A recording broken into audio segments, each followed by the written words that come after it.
রাধে রাধে বন্ধুরা, কেমন আছেন সবাই? আমার জিএম সিম্পল লাইফে আপনাদের সবাইকে স্বাগত। সকাল বেলায় এই কাজটা মনে হয় কখন সারবো, কত তাড়াতাড়ি সারবো, তো এক একদিন হয়ে ওঠে না বন্ধুরা। তো যেদিন হয়ে ওঠে সেদিন মানে শুরুটা করি, তারপরে শেষ দিকে গিয়ে আর সেভাবে কন্টিনিউ করা হয় না। মানে কাজ করি কিন্তু আপনাদের সাথে শেয়ার করা হয় না। তো যাই হোক, আজকে সেরকমভাবেই শুরু করে দিয়েছিলাম অন্য দিনের মতন। আজকে হচ্ছে সোমবার, শ্রাবণ মাসের সোমবার, প্রথম সোমবার। তো আমরা তো এমনি করেই থাকি, তো এইবারটাও তো করতেই হবে অবশ্যই করে। বাবা মহাদেবকে সন্তুষ্ট যদি না করতে পারি, একটু জল বেলপাতা গঙ্গা জল না দিয়ে, তাহলে কি আর ভালো লাগে? তো দেখুন, সকালবেলায় উঠেই কালকে কিছু বাজার করে এনে রেখেছি, আর আজকে গিয়ে এইগুলো নিয়ে এলাম, দুধ, দই, তার সাথে আরও কিছু একটু মিষ্টি আর কলা, মানে টুকটাক, বেশি অতিরিক্ত করিনি, যেটুকু না করলে নয় সেইটুকুই করে নিয়েছিলাম। তো সব কিছু এই জায়গাটায়, জানলাটা আমাদের পরিষ্কার পরিচ্ছন্নই থাকে, আর সকালে হেল্পিং হ্যান্ড যখন আসে তখন এই জায়গাটা আমার মুছে দিয়ে যায়।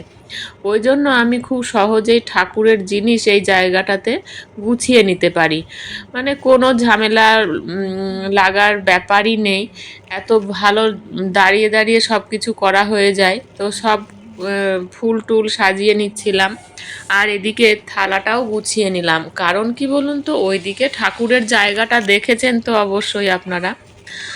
ওই জায়গাটা এতটাই সংকীর্ণ যে ওখানে বসে বেশ মানে এত কাজ গুছিয়ে করা খুব অসুবিধা। চলুন দেখতে পাবেন, মানে কিভাবে যে কোনটা আগে করব আর কোনটা পরে করব সেটাই বুঝতে পারি না। তো আজকে আমাদের গোপু সোনার জন্য একদিকে আর রাধা মাধব আছে, আর একদিকে শিব।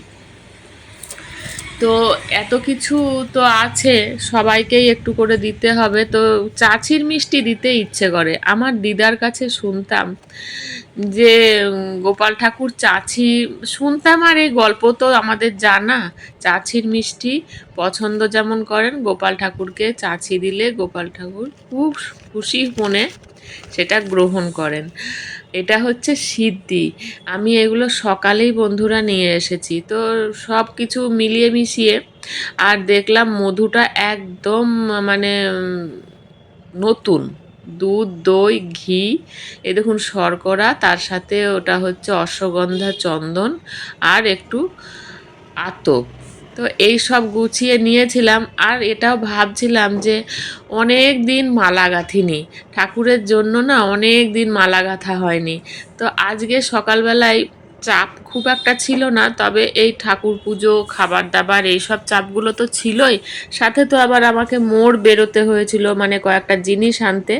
এসে না খুব হাঁপিয়ে গেছিলাম, স্নান টান করে বেরিয়ে পড়েছিলাম। তো সে এসে হাঁপিয়েই যাই আমি, এটাই আমার হয় আসলে। ঘুরে ঘুরে বাজার করে নিয়ে এসে যখন বাড়িতে ঢুকি না, তখন মনে হয় একটু বসি, একটু ফ্যানের তলায় না বসলে আমি আর পারবো না।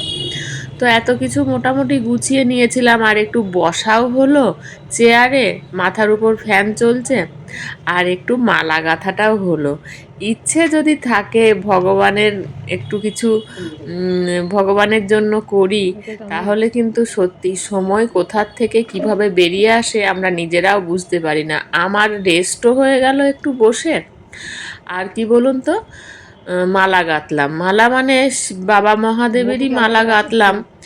ওই যা ফুল ছিল একটু গুলিয়ে গুছিয়ে ওর মধ্যে একটা বেলপাতা দিলাম, একটা করবি দিলাম, আর কয়েকটা টগর ফুল, এগুলোই। আর তার সাথে ওই শিবের যে একটা আকন্দ ফুল হয়, সেই ফুলটা খুব সামান্য ছিল, তো সেটা লকেটের মতন করে সামনে একটু দিয়ে দিলাম। তো একটা গাঁথিনি বন্ধুরা।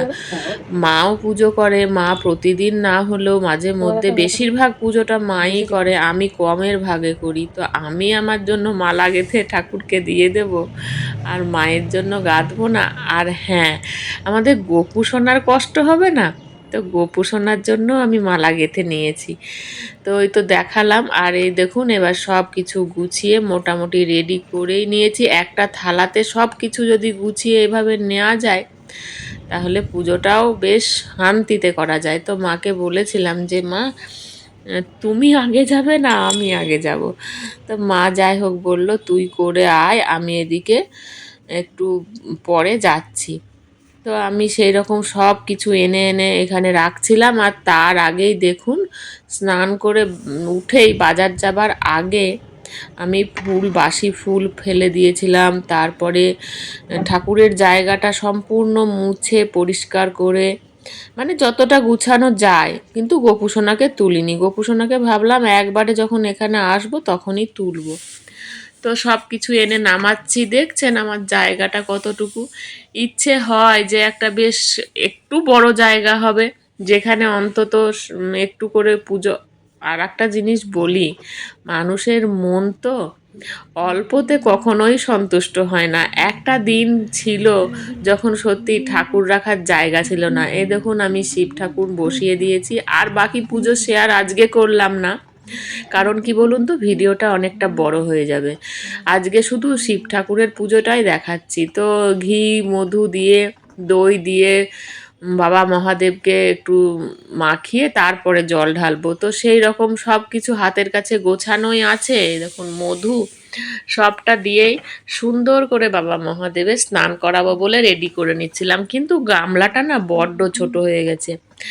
আমি ভাবছি যে একটা বড় কিছু মানে যদি হয় তাহলে শিবটাও তো মোটামুটি খুব একটা ছোট নয়, এত ছোট জায়গায় জল ঢালতে গেলে বাইরে বেরিয়ে যাবে। তো শর্করা সব মাখিয়ে দিলাম, আর শর্করা দিয়ে দুধ দিয়ে এবার স্নান করাচ্ছি।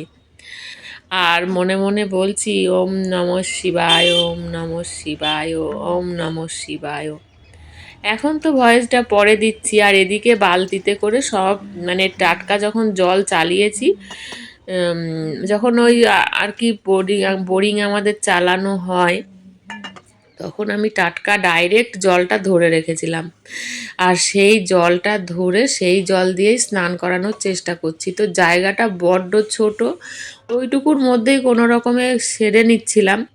এরপরে ভাবলাম যে আমি যদি পুজো করি কোনো রকমে, শিবকে তো বাঁকা করে বসানো যাবে না। এই দেখুন একটা বড় থালা নিয়ে এলাম, এইবার আমার ঠিকঠাক হয়েছে। তো একবার স্নান করিয়ে পরিষ্কার করে বাবা মহাদেবকে এই পাত্রে বসালাম। বসিয়ে এই দেখুন অশ্বগন্ধা চন্দন দিয়ে ভালো করে বাবা মহাদেবের গায়ে তিলক দিয়ে দিচ্ছিলাম। তো এই রকমভাবেই ঘরোয়া পুজো। আগে যেমন যেতাম মন্দিরে যাওয়া, সেই হুড়োহুড়ি, সেই লাইন, এখন যেন মনটা অনেকটাই হয়ে গেছে। এখন মনে হয় ঘরে বসেই ডাকবো, আর মায়ের তো শিব আছেই, এই শিবের মাথাতেই জল ঢালবো। আমি এরকমটাই আগে ছিলাম না, কিন্তু যত দিন যাচ্ছে এখন হয়ে যাচ্ছে। দেখুন মালাটা কত সুন্দর একদম মাপের হয়ে গেছে। আর পইতে দিয়ে দিলাম, স্নান করিয়ে উঠিয়ে চন্দন পরিয়ে। তারপরে বাবা মহাদেবের যে প্রিয় জিনিস, এটা হচ্ছে সিদ্ধি পাতা। তো এই দেখুন চন্দন দিয়ে, বেলপাতা দিয়ে বাবা মহাদেবের মাথায় দিয়ে, এরপরে আস্তে আস্তে ফুল ফল মিষ্টি যতটুকু আমার ভগবান জুটিয়েছেন, আমি ততটুকু দিয়েই বাবা মহাদেবকে পুজো করে নেব। তো এইরকমভাবে পুজো করতে ভালোই লাগে, ঘরে বেশ বসে বেশ শান্তিতে সুস্থিরে পুজো করতে আমার তো ভালোই লাগে। আর আগে মন্দিরে যেতাম, সেখানে কি কষ্ট করেই পুজো করে এসেছি, সেখানেও একটা শান্তির জায়গা ছিল, মনটা খুব শান্ত হতো, খুব ভালো লাগতো। কিন্তু যত দিন যাচ্ছে এখন যেন আর সেই আগ্রহটা কমে যাচ্ছে। কিন্তু পুজো পাশা বলুন, পালন বলুন, এগুলো কিন্তু কোনো খামতি নেই। তবে কি, সেই মন্দিরে গিয়ে লাইন দিয়ে পুজো করাটা, এটাই বড় খামতি রয়ে যাচ্ছে। একবার ভাবি আগের আগের আমি আর এখনকার আমি, এই দুটো আমির মধ্যে কতটাই তফাৎ হয়ে গেছে। কোনো বাধাকে বাধাই মনে করতাম না, কোনো কষ্টকে কষ্টই মনে করতাম না। তো যাই হোক, আজকে বাবা মহাদেবের পুজো করলাম শ্রাবণ মাসের প্রথম সোমবার। ইচ্ছে আছে প্রত্যেকটা সোমবারই করব, করিও আমরা ঘরে, আর প্রত্যেকটাই আপনাদের সাথে শেয়ার করব। আপনারা কেমনভাবে করছেন, কি করছেন না করছেন, সবটা শেয়ার করবেন।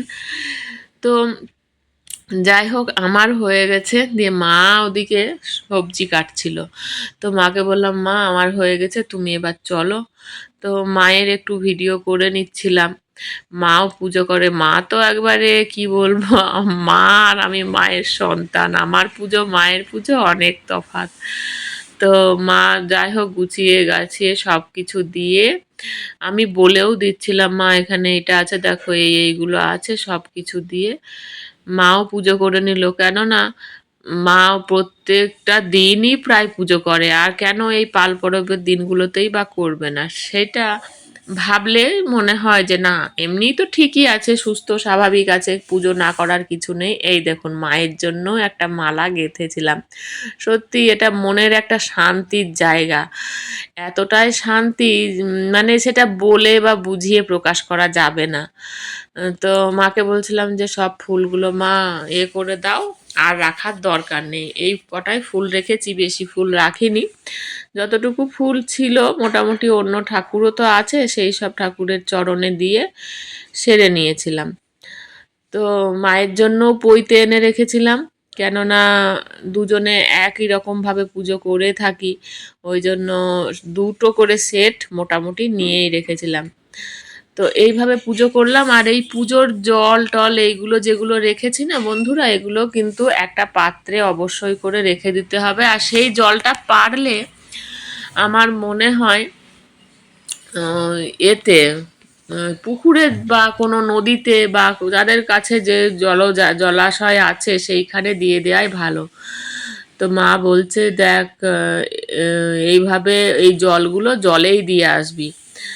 আর পরে বলছিল আর কি, তো মায়েরও পুজোটা মোটামুটি হয়ে এলো। আমি কিন্তু এটাই করি, পুজোর ফুল বেলপাতা যেমন জলে যায়, এই পুজোর এই যে স্নান, ভগবানের স্নানের যে জল, সেই জলটাও কিন্তু আমি বেশিরভাগ, যেহেতু দুধ আছে ধরুন, আরও অনেক কিছু আছে, গাছের গোড়ায় দিলে কি হবে, পিঁপড়ে লেগে যাবে, তার থেকে জলে দেওয়াই ভালো। তো মোটামুটি দেখুন পুজো কমপ্লিট একদম, আমরা পুজো সেরে ফেলেছি। এরপরে যাব রান্নার দিকে।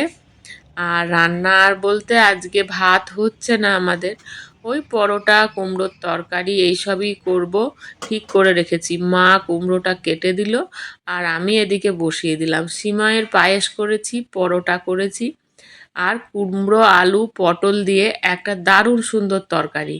আর এদিকে না শুধু সিমাইয়ে যত দুধ ঢালছি, ঢেলেই যাচ্ছি, তত টেনে নিচ্ছে। আজ হয়েছিল খেজুর গুড় দিয়ে সিমাইয়ের পায়েস, খেজুর গুড়টাও আছে, ওটা খরচ করে দেওয়াই ভালো, শুধু শুধু রেখে নষ্ট করে তো লাভ নাই, তবে সারা বছরই থেকে যায়, অসুবিধা হয় না। তো বন্ধুরা, এই হচ্ছে আজকের ভিডিও, আজকেই আপনাদেরকে শেয়ার করছি। আর দেখা যাক আগামী দিন আবার কি কতটা শেয়ার করতে পারি। যদি ভালো লাগে অবশ্যই আমার চ্যানেলটি সাবস্ক্রাইব করে নিতে ভুলবেন না, আর বেল বাটনে ক্লিক করতেও ভুলবেন না। দেখা হবে নতুন কোনো ভিডিওতে, নতুন কিছু নিয়ে আপনাদের সামনে আবার হাজির হয়ে যাব। আর সবাই ভালো থাকবেন, সুস্থ থাকবেন, সাবধানে থাকবেন। দেখুন এবার খেতে বসে গিয়েছি, এখন প্রায় ওই 2টো এরকম বাজে, 2টো নাগাদ খেয়ে নিলাম। ভিডিওটা আর বেশি টানলাম না, রাত পর্যন্ত টানলেই হতো, কিন্তু আর ইচ্ছে করলো না। যাই হোক, এই হচ্ছে ব্যাপার। সাথে ছিল কলা, আর এই সব মিলিয়ে মিশিয়ে খেয়ে নিয়ে পেট একদম ভরপুর। এরপরে হবে রেস্ট, তারপর দেখা যাক আপনারা কেমনভাবে কীরকমভাবে পুজো করলেন অবশ্যই জানাতে ভুলবেন না, আর ভিডিও করে সেগুলো শেয়ার করতে ভুলবেন না। তো এই হচ্ছে ব্যাপার। টেবিল ক্লথটা নেই বলে দেখতে খারাপ লাগছে বন্ধুরা, টেবিল ক্লথটা মানে এতটাই খারাপ হয়ে গেছে, গতকাল রাত্রে তাকে তুলে ফেলে দিয়েছি, আবার নতুন আনবো, সেদিন অবশ্যই দেখতে পাবেন। আজ আসি, সবাই ভালো থাকবেন, টাটা।